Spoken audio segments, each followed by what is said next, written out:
Good morning, everyone. Wave 3 News meteorologist Ryan Hoke here with a Saturday edition of the Hokey video blog. Two things to talk about for this weekend. One, the heat, and two, the isolated storm chances. Isolated meaning pretty small in coverage area, so most folks will be staying dry through the period.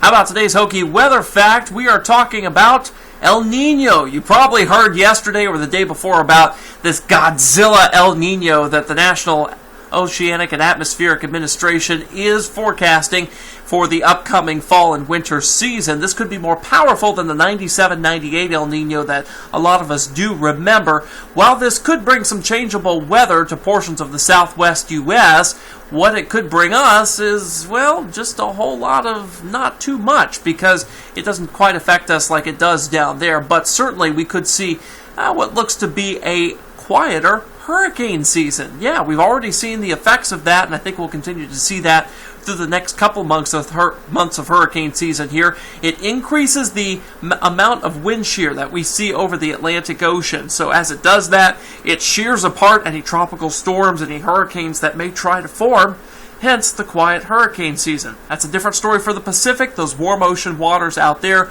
hence El Nino has been causing quite a few typhoons and hurricanes for the central Pacific region near Hawaii. So not a good scenario for them, but for us, I guess we'll take it, right? Of course, Brian Good will have the latest on the effects for the winter season coming up in late October as he issues his winter forecast, as always, each year. Our Kentucky One Health SkyTrack network of cameras showing us a pretty calm morning out there. A few clouds trying to move through the remnants of really those showers and thunderstorms we had in central Indiana earlier. They've now faded off the map for the most part, so things are quiet around here. Just a few of those clouds and pretty much clear air off to our north and west. You will notice, though, how we're starting to fire up these showers and thunderstorms early just south of the Tennessee border. These are going to be a player in our forecast down toward Adair County today. Will they be severe? Likely not. These have even less wind energy to work with than the storms that may try to fire up across southern Indiana as we go throughout the afternoon. So things pretty calm in the severe realm today, but if you're heading out to the Bats baseball game tonight at Louisville Slugger Field, you'll see how we do get down to the 70s tonight. Then by Sunday, we'll be up to 92 degrees. Now, as we head throughout today, you'll notice those high temperatures back up into the 90s, 91 for a high temperature here today. There is an air quality alert.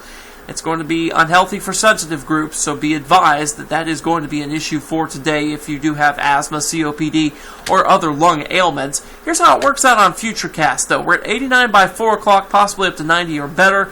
You see those thunderstorms trying to develop across portions of southern Indiana here. Again, most folks staying dry. And really across the southern half of our viewing area, the model's getting less excited about storms down there. You folks may stay dry for the entire part of the day. Then things fade away as we head towards sunset and beyond. It'll leave us with a calm night in the 60s. We will be seeing a marginal risk of severe weather across our northern two-thirds of counties today. It's really just along and north of I-64. That just means a few strong storms are possible. One or two of them could become severe, but I think even that may be a stretch at this point. Here's a look at that 7-day breakdown. A lot of stuff going on across wave country today. Wanted to break down for you what that means, of course, for those events. And you'll notice that as we go throughout Campbellsville during the market off Main this afternoon, that we get those temperatures up into the upper 80s. Not quite as hot here as will be in Louisville, but we've upped that storm chance up to 20%. As those folks could get dumped on by some isolated thunderstorms. We'll have to see how that works out. There's a free outdoor movie, and that's going to be tonight up there at the Jeffersonville River Stage, Toy Story 3. We'll be having those temperatures starting out in the 80s and eventually ending up in the 70s by the end of that event. We get the scattered storm chance back in here after a relatively calm Sunday.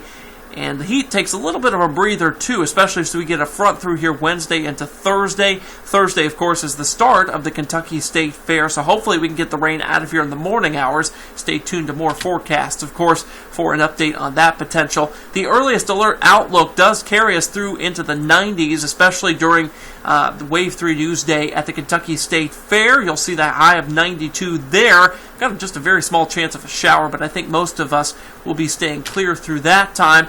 Look what happens, though. The 23rd and the 24th, we continue to be in the 90s. It could be quite hot around here. After a trough swings through late this week, we see that hot weather build back in. I've built our confidence meter back up to a 7 for this one, as it looks like this ridge of high pressure is going to be settling around for at least a few days during that next week there. And then we settle back into the 80s with additional storm chances coming our way. Then, if you don't like any of this weather, if you want some fall-like weather, if you want some pumpkin spice weather, here's a good thing for you. 37 days until the start of fall here in Wave Country. Yeah, we're getting there. Almost just a month away until we are drinking that pumpkin spice drink that some folks like to drink, and certainly picking out those pumpkins at Huber's Orchard and Winery. So just a few days away from that, folks, and if you like the heat, cherish it while it's here. We'll have it this afternoon and tomorrow as well. I'll be back here tomorrow on Wave 3 News Weekend Sunrise. You can catch Andy tonight. And, of course, we want you all to have a great and safe weekend out there.